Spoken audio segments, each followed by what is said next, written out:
बहुत बहुत शुभकामनाएं हम सबकी तरफ से। बहुत बहुत शुक्रिया।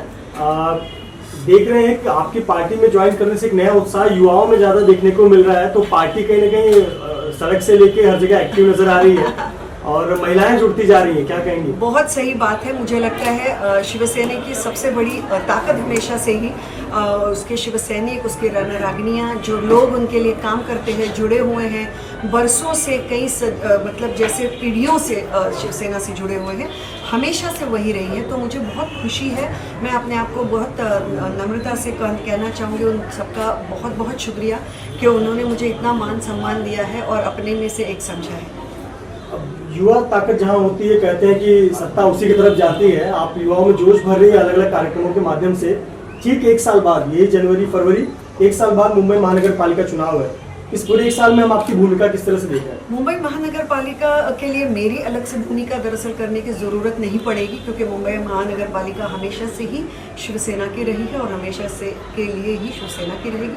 इसका सिंपल वजह यह है क्योंकि जहाँ पे भी ज़रूरत पड़ती है, जहाँ पे भी कोई अन्याय दिखता है, वहाँ सबसे पहले शिवसैनिक पहुँचते हैं, रणरागिनियाँ पहुँचती हैं, लोगों के लिए अन्याय के खिलाफ खड़े रहते हैं और यही हमेशा उनकी सोच रही है और इसकी वजह से लोगों ने उन्हें हमेशा अपने दिल पे और महानगर पालिका में जगह दी है। मेरी एक खुशकिस्मती होगी अगर इसमें मैं अपना कुछ योगदान दे पाई, इस वजह से क्योंकि मुझे हमेशा मराठी लोगों ने अपने दिल में एक छोटी सी ही सही प्यार की जगह दी है, इज्जत दी है और वो मैं चाहती हूँ उनके साथ उनके बीच रह के और बढ़ाऊँ अपने पक्ष के लिए और अपने महाराष्ट्र के लिए। एक मुद्दा पिछले 2-2.5 महीने से बहुत तेजी से चल रहा है, किसान आंदोलन का। कल परसों आपने देखा होगा कि इंटरनेशनल सेलिब्रिटीज से लेकर जो भारत के नामी लोग हैं, उन्होंने इस पर अपनी प्रतिक्रिया दी। रिहाना हो गई, मियाँ खलीफा, ग्रेटा, अलग अलग लोगों ने अपनी राय रखी। इंटरनेशनल सेलिब्रिटीज ने, भारत के सेलिब्रिटीज ने भी उस पर कहा कि इंडिया अगेंस्ट प्रोपेगेंडा कुछ लोगों ने ट्वीट किया। आप इसे किस तरह से देखती हैं, क्योंकि आप भी समाज की राजनीति में है? मुझे लगता है समाज का हित एक के लिए एक और एक के लिए एक ऐसा अलग अलग नहीं हो सकता और जिस देश का किसान खुश नहीं है वो देश कभी खुश नहीं रह सकता। अगर वो देश भारत जैसा कृषि प्रधान देश हो, जिसका नारा हमेशा से जय जवान जय किसान हो, वो देश तो बिल्कुल नहीं रह सकता। हमारे किसान हमारे मान सम्मान है, हमारे देश की नींव है, तो हर एक भारतीय का कर्तव्य है कहीं ना कहीं कि उनके साथ खड़ा रहे और उनके मांगों में उनका साथ दे। तो मैं वही कर रही हूँ। बाकी किसी के राय पे मैं टिप्पणी नहीं देना सही समझती, हर कोई अपने सोच से चलता है, लेकिन मैं ऊपर वाले से आज के दिन बस यही प्रार्थना करूँगी कि इस सब का हल जल्द से जल्द निकले। और जैसे आपने देखा कि हमारे नेता संजय राउत जी भी पहुँचे, उद्धव जी ठाकरे जी की शुभकामनाएं और बेस्ट विशेस किसानों के लिए लेकर पहुँचे हैं, तो हम सब उनके साथ हैं और बस ऊपर वाले से यही उम्मीद है कि जल्द से जल्द इसका हल निकले। जी, महाराष्ट्र विकास आघाड़ी सरकार को पूर्व मुख्यमंत्री देवेंद्र फडणवीस कहते हैं कि मुगलों की सरकार है, मुगलों की तरह शासनकाल कर रही है, बिजली कटौती की बात हो या अन्य विषय पर हो।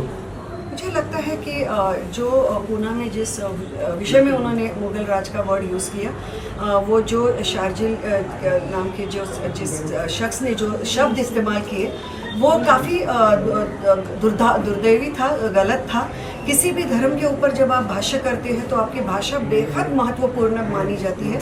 भाषा वैसे भी बहुत महत्वपूर्ण मानी जाती है। इसलिए मैं ये भी कहना चाहूँगी कि विरोधी नेता जब मुगल राज जैसे दुर्दैवी और दुर्भाग्यवश भाषा हमारे महाराष्ट्र शासन के लिए यूज़ करते हैं, तब उन्होंने अपने ये भी सोचना चाहिए कि कई और मुद्दों पर उनके क्या राय है।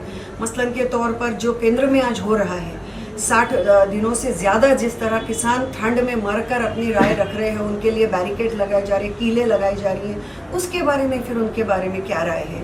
या तो फिर एक इंसान जो सारे देश की सिक्योरिटी को दांव पे लगाकर ये दिखाता है कि उसके पास तो सारी देश की सिक्योरिटी के खुफिया राज पहले से थे, कहाँ से क्या ये सब बोलता है, उसके ऊपर क्या राय है। मुझे लगता है अगर इस तरह की भाषा सिर्फ अपने शासन के लिए, महाराष्ट्र शासन के लिए रखे और केंद्र शासन के लिए, तब तो फिर उनके पास कोई शब्द ही नहीं रहेंगे। तो उन्होंने सोच कर अपने भाषा बहुत महत्वपूर्ण रहती है, उन्होंने सोच के अपनी भाषा हमेशा यूज़ करनी चाहिए। इस तरह के गलत वर्ड का इस्तेमाल शोभा नहीं देता।